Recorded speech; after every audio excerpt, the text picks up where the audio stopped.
And my team is, we're just really standing behind that. We take that very seriously to make every record that we do quality, so that the followers and the supporters that we have, we keep them happy. Right. We keep them, on the same, right where they are right now. So they're always coming out to support, and that word of mouth spreads.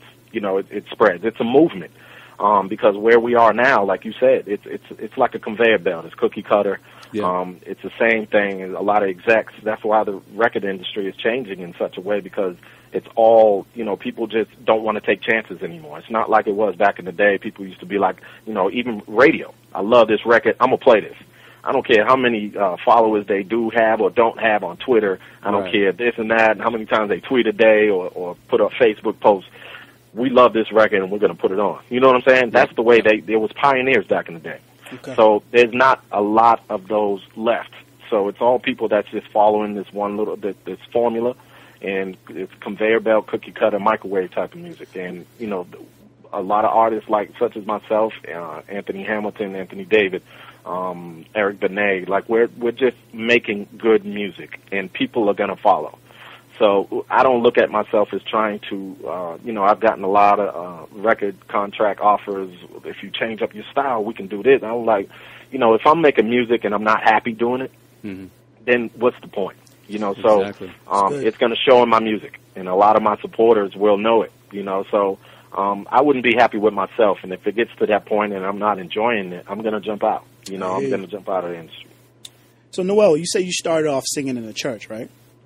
Well, I was singing in the church when I was going to spend time with my grandmama down south, because a lot of us cousins would spend a whole month or 2 months down south with grandmama when the folks would leave and come back up north. So so I would go to church, and she, grandmama would have us in the church 3 days a week. So I always loved the feel of the church music and the gospel-y feel of music. I always did, and she knew it. She would put me up with the choir, me not knowing, when I was young, even when I was little.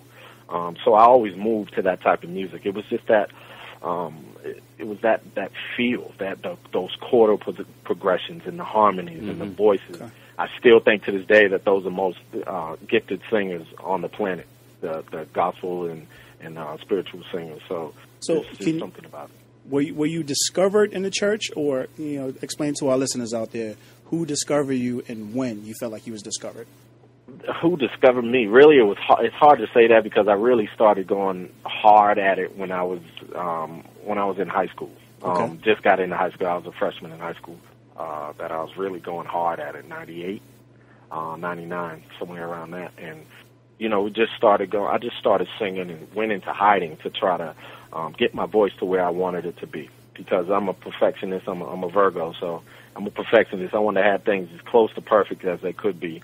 But, my folks didn't have enough money to send me to vocal training and things of that nature. But I had all of this studying that I could do with the music of the past. So I would emulate. I would do nothing but emulate. I would practice on doing the raspiness of an Otis Redding, that type of voice, and I would practice on getting it smooth like the Marvin Gayes and Sam Cooke's. And then the falsettos, I would listen to Prince and Philip Bailey and music like that to try to get my falsetto in place. So I was training while nobody really knew what I was doing, and then I would come out and say, go around to certain spots in the hole-in-the-wall spots in Brockton and just say, I want to perform. Just while people are coming in, I want to perform. We can't pay you, and I was like, I don't want to be paid. I just want people to know that I'm serious about this, and this was it was a passion. So, I started doing that, and people were like, wow, I didn't know you had that type of voice, you know what I'm saying? So I just kept working at it, And I'd have to say let me see, if I was really discovered by anybody, officially, unofficially, I would say it was KG in Jersey. But before that, it was my manager, Larry Fernandez in Brockton, and my man, Tommy Tio Oliveira from Providence, who really discovered me, because they were the first people that I really went in hard with and pretty much signed contracts with on a handshake. So it was really them, but unofficially, officially, it was KG. Cool. Noel, I'm just curious. This is Core. You had mentioned before about the music now being cookie cutter and not as authentic as it used to be. I just have like a two-part question. First, what do you think artists can do, or what do you think everyone can do to get music back to the way it used to be? And why don't we hear your music on the East Coast as much as we do down south? What do I think? The first part, what do I think that we can do? It's all about a movement. It's a movement. So if people respond and support music that's out there and it doesn't have the type of feeling that a lot of the soul acts have today, and a lot of the soul acts are still considered underground, which I don't think is right. I'm still a new artist. I consider myself a new artist. So when I speak like that, I speak for a lot of the artists that I spoke for, named earlier, like Anthony Hamilton, who is starting to get his shine, but way past due. Like artists like Eric Roberson. And, finally Lettucey's getting some look, and finally getting her, just due.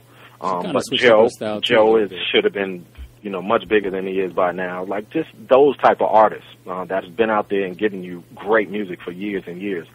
I think it's just a movement. People have to come out and support it and start calling the radio stations to really get those records played the way they should be. I think that's one thing that you have to do, and continuously support. You have to.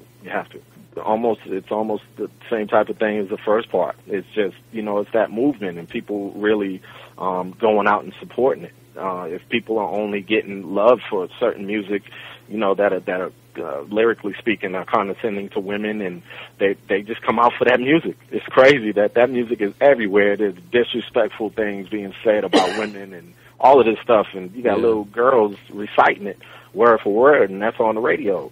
And I think it's just people have to step out on the ledge and really support music that should be supported. Right, you know what I'm saying? Yeah. And it's been this way for a while.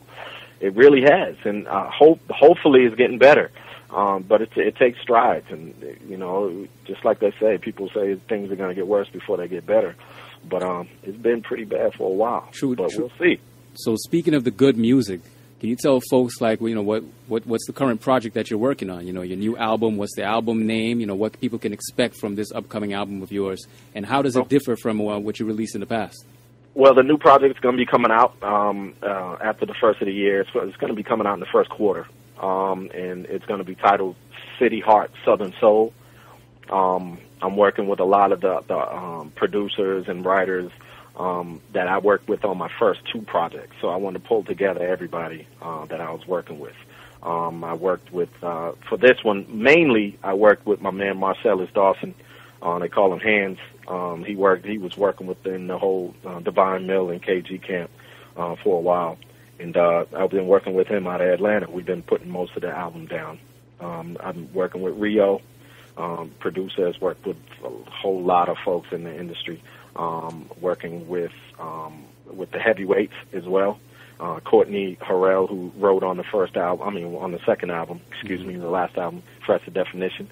So we're working, man, and it's coming out crazy. So, and what's changed, not changed, but different is we have all the creative freedom that we want. I had it last album on After My Time, and that came out the way I pretty much envisioned it. And this time, it's the same, and we're going in with more of the live instrumentation, the strings, and everything live, and it has that great, that old school feel. That I call it retro relevancy. So it just has that old school throwback feel, but still relevant, and even the young kids can feel this. All respectful. You listen to it around anybody from 2 to 92. So it feels real good. This album, I love the title on down to everything else that we're working through, the artwork and such. So we're really excited.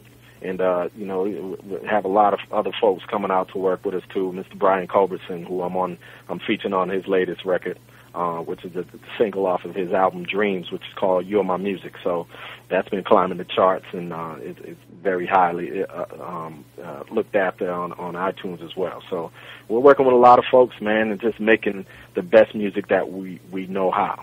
I hear you, bro. So, Noel, let me ask you a question. What made you transition to live band? What made me transition to live band? Mm-hmm. Just that, it's just that feel that you don't know what's coming up. It's like that. It's